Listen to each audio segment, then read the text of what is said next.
Hey, how's it going, everybody? This is Joey Galvez, one half of your host of Explain Yourself, and I want to let you guys know about a really cool book from our friend of the show, Eli Shockey. This one is called The Greylock, and it's a story where magic is a commodity. Potions are sold at corner stores.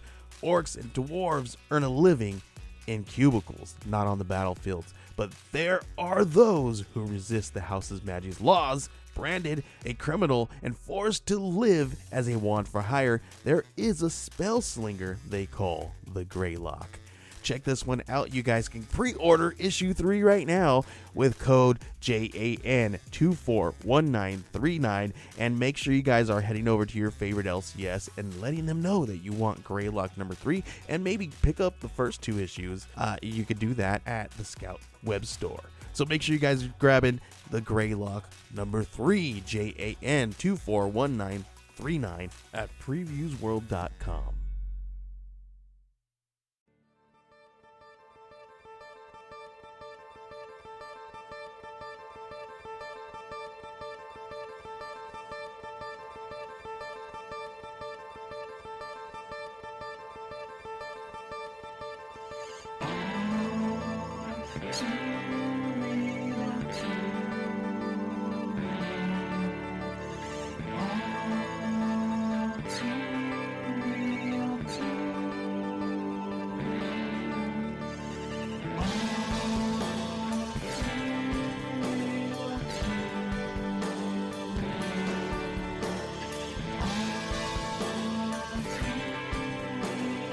Okay, everybody, welcome to the latest episode of All Too Real 2.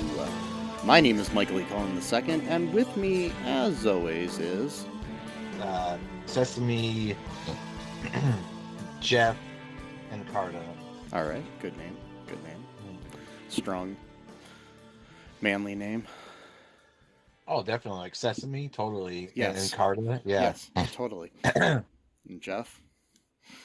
Jeff is a sturdy name, yes. Yes.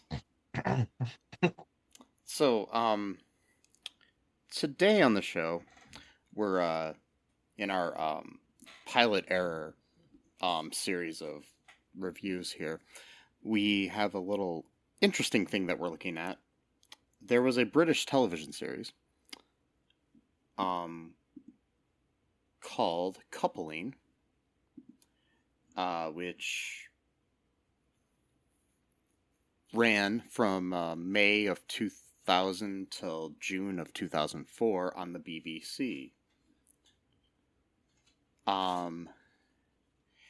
And during the last season of Friends on NBC, they needed to try to find a show to replace it. So instead of running the BBC version of the show, as you do, with examples that were done well, like The Office, you remake the show for an American audience. Yeah. And they wanted something that was kind of like grabbing that whole, Friends kind of feel.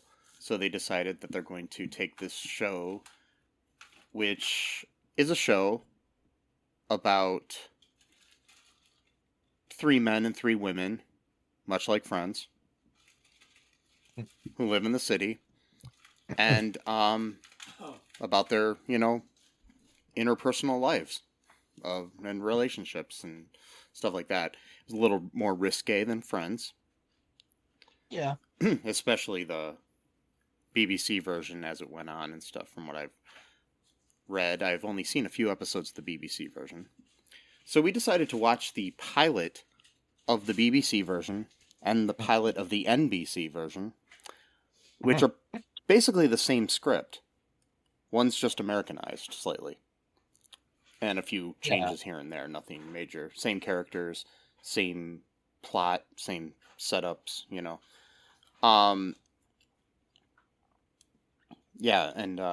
so the American version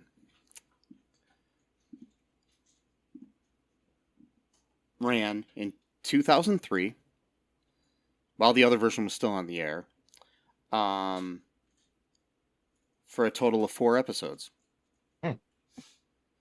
They made 13, In the United States, they ran 4 of them. Ironically, in Great Britain, they ran all 13. Well, yeah. Yeah, of the American version. Oh, they ran the American. Okay. Yeah, I mean, the other one had more than 13 episodes. So yeah. Oh yeah, So yeah. So, but yeah, ironically, and also while the American version was running in on NBC, BBC America aired the counterpart version of the British version right after it on BBC America. So Wow. you could see the differences right away and similarities. So anyways, so this is a little different of a kind of review here, but so what's your initial thoughts of the British version? I'm just going to ask you that because we're going to focus more on the American version, but I just want to know what your thoughts on the British version were. I liked it. That's all I have. No. Yeah. So like an idiot. So you said, hey, watch the British version first, then the American version, and I forgot about that. So then I watched the American version first because it was on YouTube and it was easier to find because I didn't have the freebie app yet on my Roku. So yeah. Well, it should play with on Amazon Prime. Well, yes, I forgot about that. Yeah. So then I reread the message, and then Yeah. I'm like, oh, okay. So then I downloaded like a different freebie app, not the same one. Yeah. Freebie TV, which wasn't the right one. And then so then I kind of rewatched it in reverse order. Yeah. Which kind of sort of colored my interpretation of it because American TV tends to be more like in your face, like just like like joke, like they have to like shove it like in your face like a pie because and at that time it was laugh track on top of it too. Really so heavy British laugh track. television so British television tends to be a little bit more highbrow, except for like Benny Hill and shows like that. But like I think so like the humor is a little bit more dry, a little bit more sophisticated kind of. So I kind of went from the like joke into like the more subtle humor, which I still picked up on. And so like there's parts of the American version I liked a little bit better than the British just because I saw that one first, I guess. And then but over because the British one took a little bit time to kind of get moving a little bit. So once it kind of gained some momentum, it was longer too. That's the other thing. It was too. longer, yeah. So I kind of like that one better. For one thing, the character, I forgot her name. The character that the main guy, I forgot his name too, is trying to break up with. I liked her. I like the actress playing her better than the actress playing the American version, or at least the character. In the British version, it's Gina Bellman, who people will know from the TV show Leverage and Leverage Redemption. In American audiences, so yeah, she plays Sophie Devereaux in there. But this is when she was really young. She looks a lot different in that. But yeah, this is 2000, right? It was when the British one came out first. Yeah, like right? 2000, 2001, somewhere around there. I can't remember what I just said like 5 minutes ago. But well, that's fine. Yeah. The American one came out in 2003. So yeah. I think it was 2000. Yeah. Gina Bellman. I mean, Lindsay Price, who plays the role in the American version, is a good actress, and she was good in the role. But I do think that the character's name was Jane. I do think Gina Bellman did a better job with the character. But yeah. So yeah. Any other thoughts on the British version? Just like I don't know, just overall, I thought it was a better delivered episode because the script is like you said, it's almost verbatim, except for like instead of saying the bathroom, they say the loo or something like that. Yeah. But like other than that, it was pretty much. Well, there was some crude language in the beginning of the British episode that they didn't really saying the American one. Yeah. But other than that, it was, and I guess the character of Jeff maybe was a little bit more,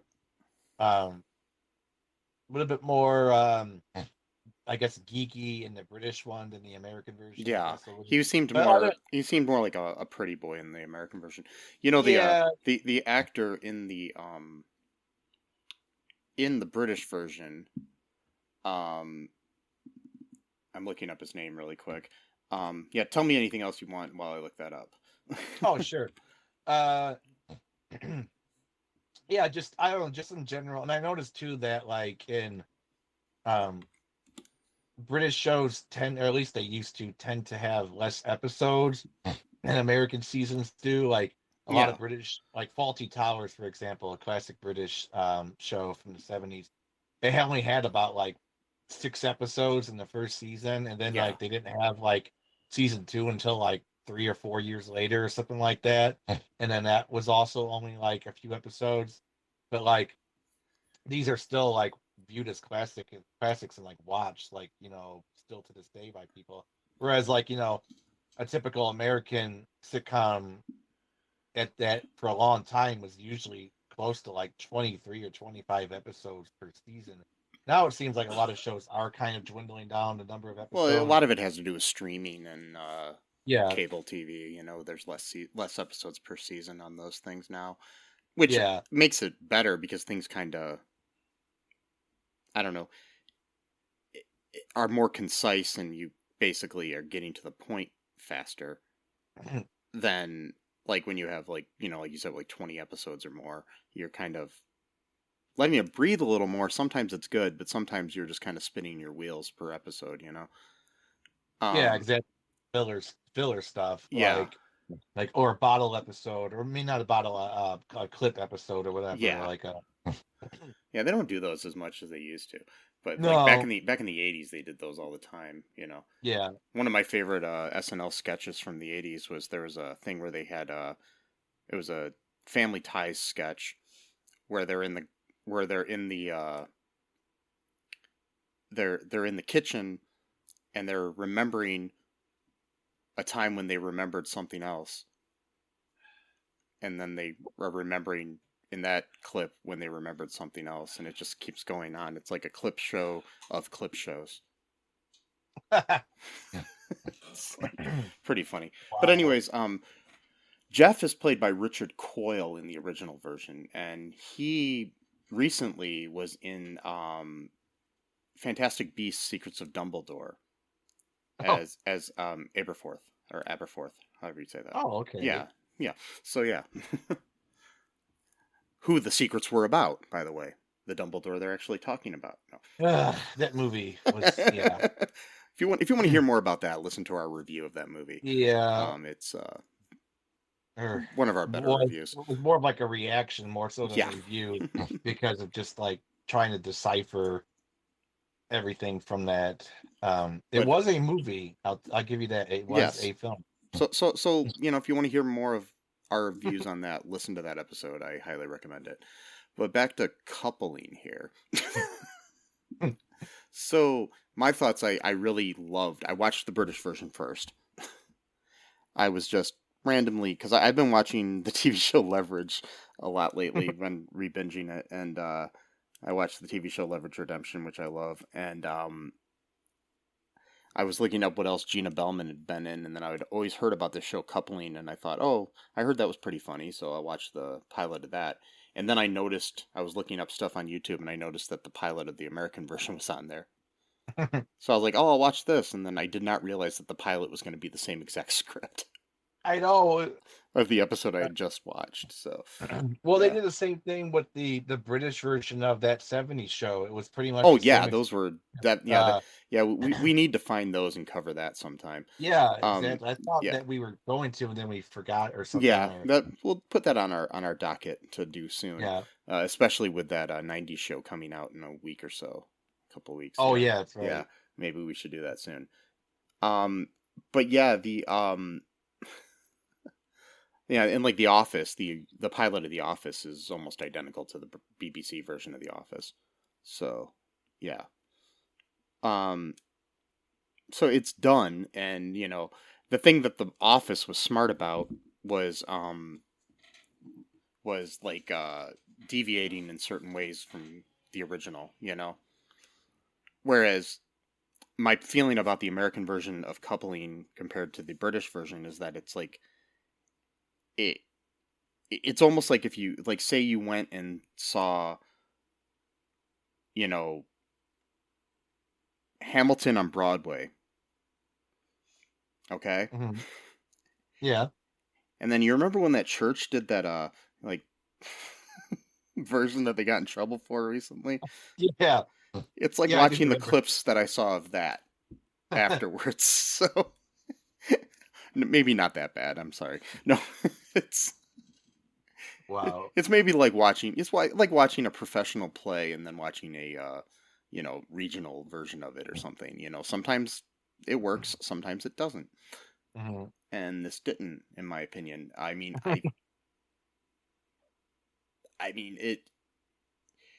it may have worked in a different era when we didn't have internet or cable where you could see the BBC version. I know this was Right. still early days of the internet, but you still had the ability to um, see it. And I think the DVD version of the first season or two had just come out of the BBC version, so you know it was relatively available. And like I said, it was on BBC America, so you had that. And then BBC America was kind of saying "fuck you" to NBC and playing Right. the analog episodes right afterwards. So it was You like, also had like satellite TV, which you could probably get some certain. Well, yeah, maybe probably wouldn't go that far into and Britain, but and people probably had been watching, you know, because BBC America had been playing the BBC shows for a while, so I'm sure right. they had seen most of the episodes of the series, and Yeah, it just it was just like I said before, it's like a lot of American TV, especially at that time period, it was just like joke, joke. Like they really had to like yeah, tell you it was a joke. they had to Like tell you what was funny. yeah, and it I was mean, the like British it's version I like think had a laugh track, but it was not like in your face. yeah, it's Yeah, just like because there was one line though I'll talk about later that actually did make me laugh out loud yeah, pretty hard. I know what you're talking about because you talked to me earlier, and I thought it was funny too. So, all right, let's jump into the American version of the pilot, which is basically the British version of the pilot, story wise. So, like, what happens in this story? Okay, so Jeff and what's the guy's name? The main dude? I forgot his name. The main guy is Steve. Oh yeah, so Steve is telling um Jeff that or well, Jeff is actually asking Steve if he had finally broken up with Jane because apparently he had tried to break up with her for like 4 times, and she always quote tricks him into having sex, and he elaborated and said that she suggested it, so it's not really tricking, but okay. And then Jeff is like basically playing the role of like the ever faithful, best friend or whatever. Like, oh, that's evil or maniacal. Is like, is it though? Because I mean, she just suggested it. You didn't have to have sex with her, but whatever. And then, so he's going to uh break up with her for real this time at some like coffee shop or whatever. And what's interesting, again, just the same situation played out in the British original, is that they show two girlfriends talking about how the one's gonna break up with her boyfriend, and so you're led to believe that they're talking about each other, but instead um, they're like talking about two completely different people. So uh, the woman's boyfriend is like standing right behind um, Steve, and she calls, I forgot his name, was it Tim or something like that, or I Oh, forgot his it's name, but Patrick. yeah, Patrick. So Patrick is standing right behind Steve, and then she calls him over, and then like, oh, I get it. She's talking about this Patrick dude, and then Yeah. Jane is like sitting off in a table, like in a kind of like in the corner, and it's like, oh, okay, that was kind of a neat little trick. And again, that's the Americans didn't come up with that. That was exactly how. No, and it was done better in the British. I'm Yeah, gonna say it that a was. lot, Yeah, but it was very much so. But it was interesting because they literally had her sitting like in the same exact corner as well, like yeah, table. the sets were pretty similar. I mean, in a way, They're but like very similar. Yeah. obviously the American ones felt more sitcom-y. Like the set in the Yeah. British one almost seemed real, like a real location, but you know. Well, the the American one seemed like it was like a bar slash club, whereas the Yeah. British was a coffee shop, well, Hmm. whatever, which is more intimate. Which again goes back to my theory of you don't need like flashing lights and everything noise to make everything seem whatever. And anyway, so Oh, what'd you say? I'm sorry, I was just distracted by some flashing lights. no problem. Oh, joking. Actually, I don't even remember now if it was a club. I don't No, whatever. I know it it was kind of just it was a bar that was kind of like a was a bar, bar. Yeah. but like, but like the main thing is, it's like the the American version, it just felt like a set. Yeah, it did. But like It was the the British version felt like a real location, like it was like a real bar. and yeah, so basically, yeah, Steve is trying to break up with her again. He actually gets the words out this time, and then she's like, "Oh, well, I don't accept that." And it's like, "Well, what? You can't just like not accept something. I mean, it's it's done, you know." And she's like, "No, blah blah blah, whatever." And then he gets up to leave, and then she says something like, "Oh, well, I just have this like special, physical connection with you that I haven't really had with anyone else." Then she just name drops some woman's name, and for some reason, this was like a weird thing back in the day. I remember where like there was like some weird trope that like if a woman was bisexual, that automatically made her like lecherous, which I guess is like a Yeah, prejudice type. it's very dated. Yeah. Yeah, very, very dated because it's like, so what you're saying is if someone's bisexual, that automatically makes them like hypersexualized, like just by like a I mean, law, basically. it just means it's really basically almost implying that they're a slut. Yeah, it is because hypersexualized. It's like, oh, you're bisexual, so that automatic, and so like that's like Hmm. brought him back, as like a tractor beam, basically. And he's like, wait, what did you mention? Blah blah blah. And then that Jeff like storms in and he's trying to like like grab him like, oh, did you do it or whatever, and then he's like, oh, I was this close, blah blah blah. I mean, that's the one And thing I really don't get is, okay, we're back to this bisexual thing. Like, if you're dating somebody and you find out, oh, she had relations with people in the past, whether it be man or woman, I really don't want to hear about it. well, he was under the impression, and just like the British version too, Yeah, because I guess the culture was the same it in was that same over there regard, too. Yeah, was that, oh well, if she was intimate with a woman, that automatically means that she's gonna want to invite another woman in bed with them. yeah, I guess is that's what I'm what saying. But he it's did. just like Yeah, it's just weird. it is Yeah, weird because by that logic, if she had mentioned that she dated another guy before, would he then automatically assume that she's just yeah, gonna invite? and plus in Yeah, both in both versions, she just says that she's wanting to tell him about her past, not yeah, that anything. exactly. Like, I wouldn't want to hear about But that. that's exactly. It's a good point. It's the weird thing about it. It's like Yeah. I begged you to tell me. Hmm. So you just want to like live vicariously Yeah. through her past relationship with another woman. Like that's almost weirder Hmm. than like actually just wanting to invite another person Yeah. with them in bed And there's because nothing wrong with any of that, but I'm just you're saying it's like just weird. vicariously like it's just Hmm. weird. I don't know. Like just tell me about it. Like I don't want to actually do it. Just tell me. Okay, weird. But whatever. And then um and so like they start making out in the bathroom or whatever. And then she asked him if he has another interesting thing. So this is the difference between Americans and British culturally. So in the American version, she asked him if he has a condom, and he says no. And then so she calls trying to call Jeff to ask him if he can bring him a condom.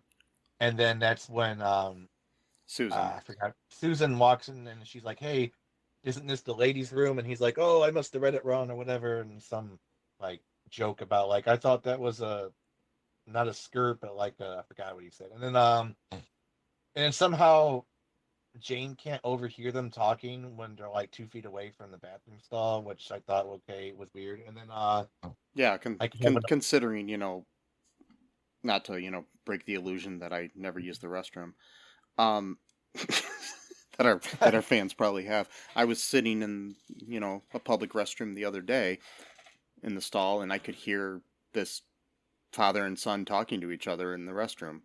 no, Clear as it day. doesn't happen. Yep. So. You have the door shut, it seals off all sound, and Okay. then you can't hear anything. Yeah.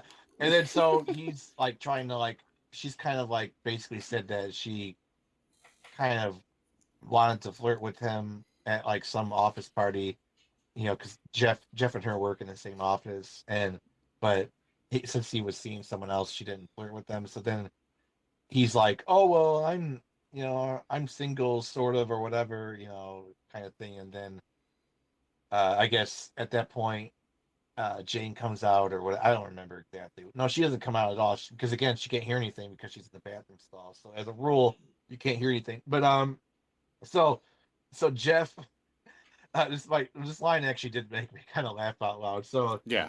Jeff has like an old condom that he's had since like college. So he's like, okay, this is not going to work or whatever. And then he just walks up to Patrick and I forgot what's her name. Susan's friend. Do you remember her name? Oh, the friend is named Sally.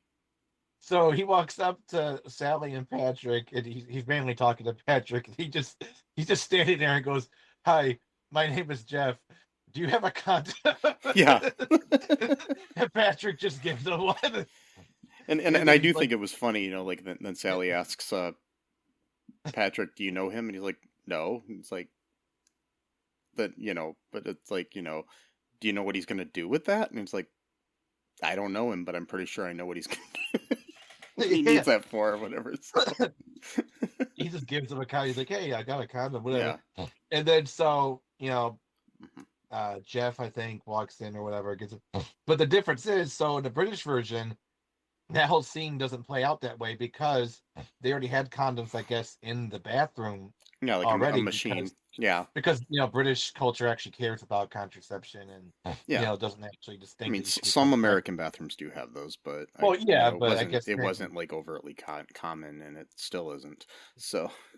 Yeah, especially nowadays because the government wants to ban contraception or whatever. But like anyway, so Yeah. but that's no matter. But I mean it is very matter actually. But so that whole scene was just completely scrapped because there was no need for that, which unfortunately kind of sucked because that was actually a funny line that was probably the only thing in the American version that actually maybe like that was funnier than the British. Yeah. Yeah, or actually made me laugh out loud as opposed to just like, oh, that was kind of neat. Yeah, okay, whatever. Yeah. Let's move along here. Awesome too.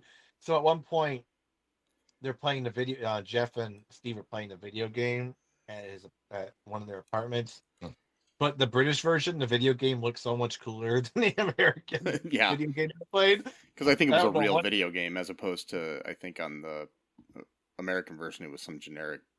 It was just some, plus we're thinking of like the year 2000, these graphics look pretty good for the year 2000. So, so maybe, they had British games that did not come out in the States or whatever. But, and then they're basically just talking about, the same shit, like, oh, well, I'm really gonna break up with her next time, blah, blah, blah. So then it goes into Jeff, and Susan are talking. So Jeff actually told Steve that him and Susan almost hooked up like a long time ago at like an office party, but they didn't really do anything. But that she got nervous. That's what he said, that she got nervous and that he so then they didn't do anything. And they worked together, so we cut to their office. Yeah. And then they're talking, and it's revealed that they're good friends and that they're porn buddies. Which means that when if one of them were to die, they would go into the other one's house and take out their porn before their parents could see. Yep. And then keep it, of course. Well, of course, because she's like, "What, you destroy?" It's like, I said remove. Yeah. Didn't say destroy. Like, what, you keep it? It's like, well, yeah, because that way you have a whole different set of porn you didn't have or whatever. Yeah. And it's like I can't remember which version because I saw them both and they're so similar. But like Jeff says something about like then it's like you're sad that your buddy died, but you also are kind of happy. You got like it's like a Yeah. So yeah, it's interesting. I do want to mention before we continue with the plot here a little bit. I'm just some Stephen Moffat created Coupling, the British version, and helped develop it for the American audience. And he, for years, was he from 2005 till 2021, he was like the showrunner and head writer for Doctor Who. Oh, cool. He also created or was a writer on, I don't know if he's the creator, let me see here. I'll look it up really quick. He was one of the creators of the BBC Sherlock as well. So yeah, he's got a really good television pedigree. So yeah. I want to go watch like the whole Doctor Who series from like the beginning to like current, because I never really got into it, but for some reason I've been watching Farscape recently, and then that got me into the idea of wanting to watch Doctor Who. So, yeah, so that's pretty cool. Yeah. So back to the plot here. Sorry for the divergence there. That's fine. We had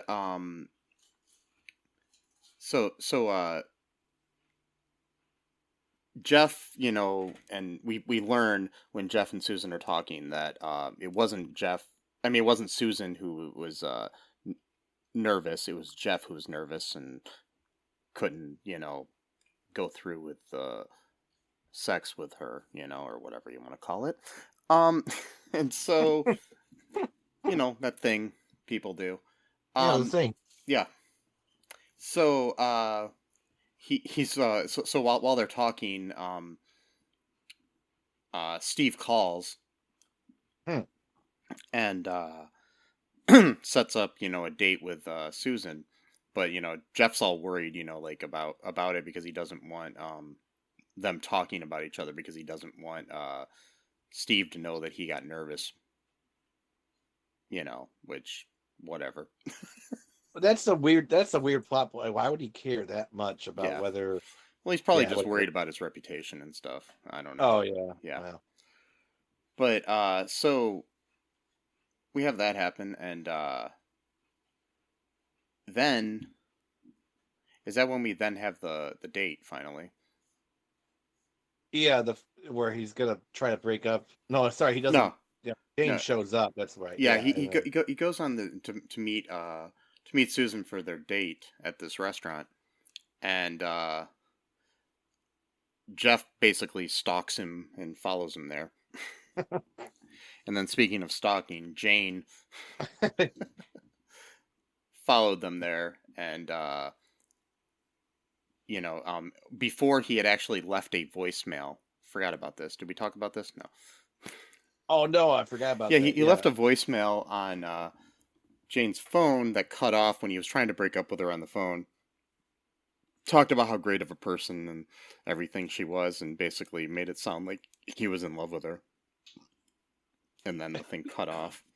So yeah, because he goes like, and you won't be crazy not to want to spend the rest of their life with you. And that's when the mailbox was full. And so we have that happen, and so she thinks that they're still together, obviously, and because I guess in 2003 you couldn't call back and finish your message. No, apparently not. Yeah. Which I'm sure is not true. I think you could. I think you could delete your message and redo it, but yeah. Or finish it in another message. Yeah. So it so Steve goes to meet her, Jeff's with him, and then Jane shows up. By the way, Steve is played by an actor named Jay Harrington. Jeff is played by Christopher Moynihan. Susan is played by Rena Sofer. We have Jane is played by Lindsay Price. Patrick is played by Colin Ferguson. And Sonia Walger is Sally. So, okay, that's our cast. Just, you know. Anyways, we've got it where shows up, Jane shows up, and he's like, oh shit, you know, she basically followed him there, find out that she called, he wasn't home, called around, found out where he was, found out he went out to dinner, called every restaurant in town until she found out which one he had reservations at. Like you do. Like you do, yeah. Yeah. I mean, that's how I do it. That's the only way I can ever hang out with people. Yeah. It's very awkward all the time. I don't know why. Yeah, call every restaurant or movie theater or whatever. Yeah. Like, oh, I finally found him. Good. Yep. I've only seen like half of most movies because I show up halfway through. And a lot of times I'm in the middle of a dinner. I don't know what, but anyway, so yeah. but she shows up, he's freaking out, and then Susan walks in and sees that Jeff's there, and then Jane introduces herself as Steve's girlfriend. And then finds out that he's on a date, and then she finally breaks up with him. Right. Guess that's what it took. Wait, what? No, I'm breaking up. And then also Sally and Patrick show up. Yeah. They. And that's another good line, I mean, from both versions. It's like, she's like, Patrick says, I can't believe you're, taking a date to our restaurant. It's like, right. Well, you took a date and you're on a date with my best friend at our right. restaurant or whatever. So yeah, it's like you win. Yeah. So, turns out they end up realizing that it was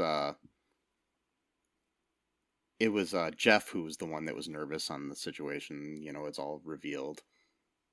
And they talk about how, intimidating women are and blah, blah, blah. Yeah, then what happens? So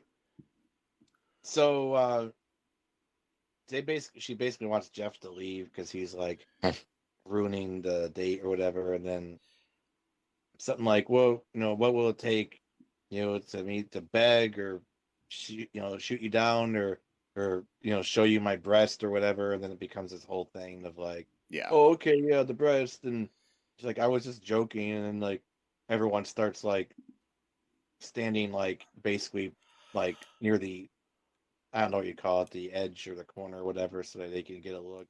Yeah. Or whatever. But like, well, we're actually in the corner, so technically nobody would see. And yeah, and it was funny, like they say, just like, which one, and yeah, well, that was the British one, I think. Oh no, it was in both.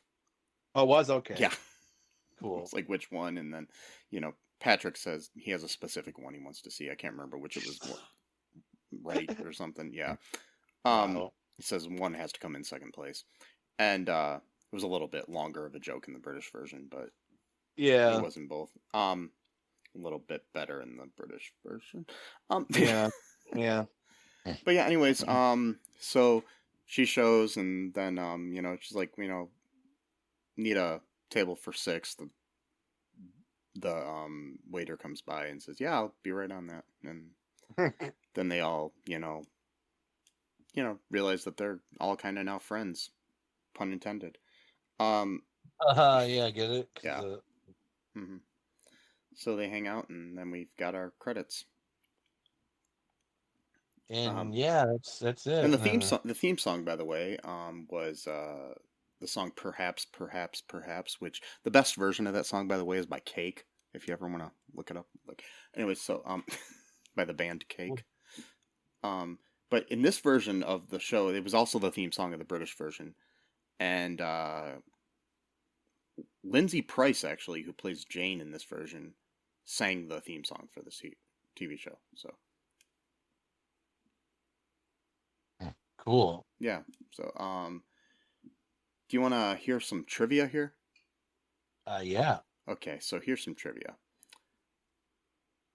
Yeah. Following poor critical reception, NBC canceled the show after only 4 episodes. Um, there was an original pilot with some different actors.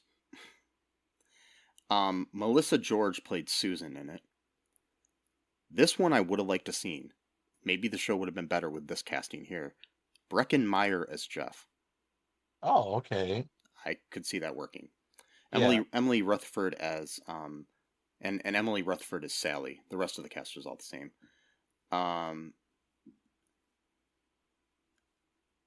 Yeah. Stephen Moffat, the writer and producer of the original coupling, blamed the show's failure on NBC because the executives frequently intervened in creative and production process, which makes sense, because that's what they do.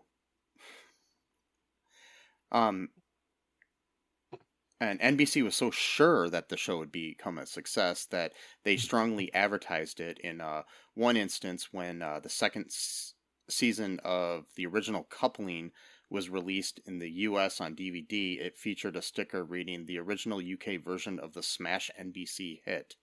Wow. Ironically, the DVD came out the very same week that the US remake was canceled. I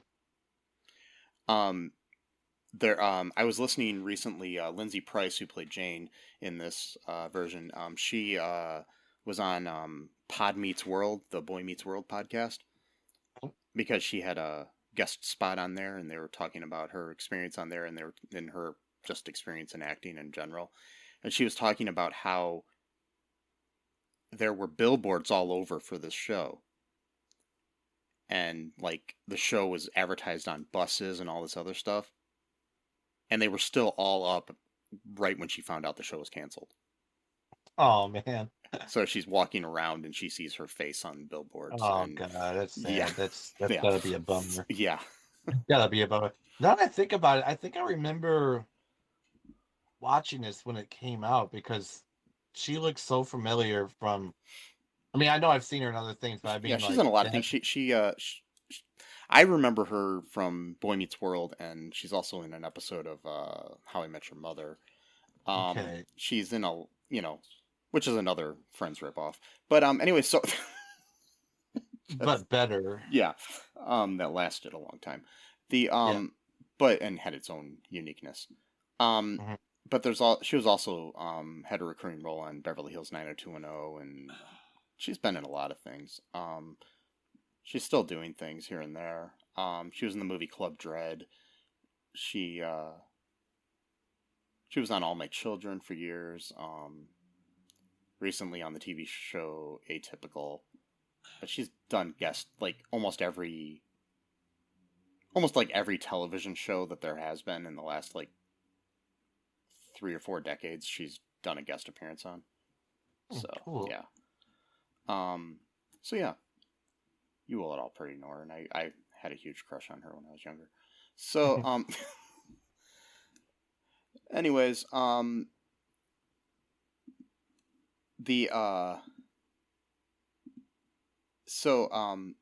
here, do you want to hear some reviews of this? Yeah, sure.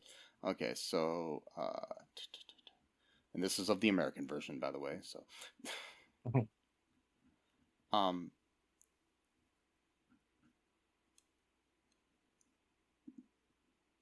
there is yikes from SHAZZER 30 back in April of 2004.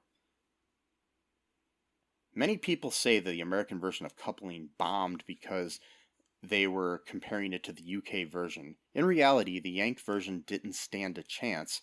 The actors chosen were decent enough, but they just cannot recreate the dysfunction in the same way.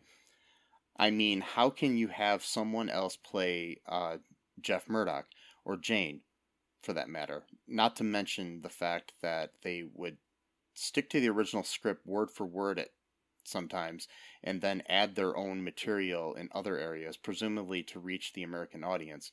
So bad, so very, very bad. Buy season 1 and 2 of the British coupling instead, and you'll understand the difference. This one says no, no, no. This is from Gal Weathers, 82, in February of 2005. Just bad. Once you've seen the English version, this comes across as a slap in the face to the creators. Which is, by the way, the creator was involved in this version. The actors are really not up to it. Nothing compares to the English cast. The chemistry just doesn't seem to be right here. And nobody else can really do Jeff the way he's supposed to be. I wasn't able to enjoy the US version. It all just seemed wrong. And I have already stated the chemistry is wrong. And the cast just don't really seem comfortable with what they're doing. Since I love the original version so much, I was expecting this to keep up the same level of quality. But it doesn't even seem close. I'm not at all surprised it was canceled. So yeah, that's another bad review there. Do you want to hear a 9-star review? Okay, wow, that's very generous. Yeah, that's the highest review it got. This is 9 out of 10 from Eroda in 2007. She or he reviewed this. Okay, this show was real fun. Just don't be biased. Okay, I read most of the reviews here, and it seems that a large majority of the reviewers are totally against this show. The main reason being the fact that Coupling was a remake of a successful British show. Then I read that some of the episodes were not aired originally in the US. I just wonder if all those people who wrote so many horrible things about the American version of Coupling had actually been able to watch all the episodes, because I did. And I just laughed a lot. I think it was really funny. The actors and their acting were great, as well as the dialogues and situations. Americanized copies are usually bad and or poor, but there are a few exceptions, and I think this sitcom is one of them. I haven't seen the original British yet, so when I found Coupling US by accident, I just watched it without any preconception in my mind, and I really enjoyed it. I suppose the British show must be fun too. Looking forward to it. My advice, don't be biased and give the show a chance. It deserved it. It deserves it, and you won't regret. Yeah. I just think it's weird they haven't seen the British version and they gave the review, but I'm sure after they watch the British version, they may change their minds. Yeah. Or I don't like them referring to it as the British version. Like, no, this is the American version. Yeah. Of the British original. Yeah. So any final thoughts here on this show? I don't know. I mean, I'll probably watch at least like 1 or 2 more of the American version just to, if you can find them. Oh yeah, if I could find them, exactly. Yeah. I don't know. I thought there was a few on YouTube. There might be. Maybe. But if not, then I'm not gonna go looking for them. But yeah, I know I'm gonna continue watching. I've been watching a few of the British version on Freevee, which are funny, and they keep getting better and better. Also, if you do want to watch that, and I recommend watching them, I would also recommend, maybe just for funsies, checking out the Funsies. He's Fonzie's weird cousin. He's just he's not quite as cool, but he is fun because it's called Funzy. So he walks around and instead of saying A to everybody, he goes B. And, he's kind of like a dork, but he has fun. So he's kind of like basically like a like a courts jester type of character. And probably nobody listening even know who Fonzie is anymore, sadly. But no, exactly. I don't know. Our audience probably does because they're very intelligent and older. But anyways, I recommend watching that. Check it out there. If you want to see the American version, email me at mike@cullenpark.com and I will send you a link to the YouTube link. Also, check out all2real2.com. It's where you can find all of our stuff. Make sure you subscribe to the show wherever you're listening to it. Subscribe to our YouTube channel. I'm really hoping to grow the YouTube channel. And you can listen to all the episodes there. A lot of people are listening to it on there. Actually, more people than I think listening to it on our platforms online, as far as I can tell. Who knows? So, it's interesting. Yeah. So a lot of people do like to listen there, so you might be actually listening to it there now. But make sure you subscribe if you are listening here, wherever you're listening. And, do me a favor and be kind to each other. It's the best thing you can do for humanity, is be kind to each other. And tell your friends to subscribe to All Too Real too. That's the best thing you can do for humanity, right? Yeah. Any other thoughts here, Matt? No, Sesame, I mean. Sesame is my name. No, I think I'm all tapped out of the thoughts on this brilliant show. Well, until next time, folks, just remember that we love you. And bye-bye. Thanks for listening to All Too Real 2 podcast, a Cullen Park production. Produced and edited by Michael E. Cullen II. Music by Matthew Hawes. Subscribe and share the show. Visit us at cullenpark.com.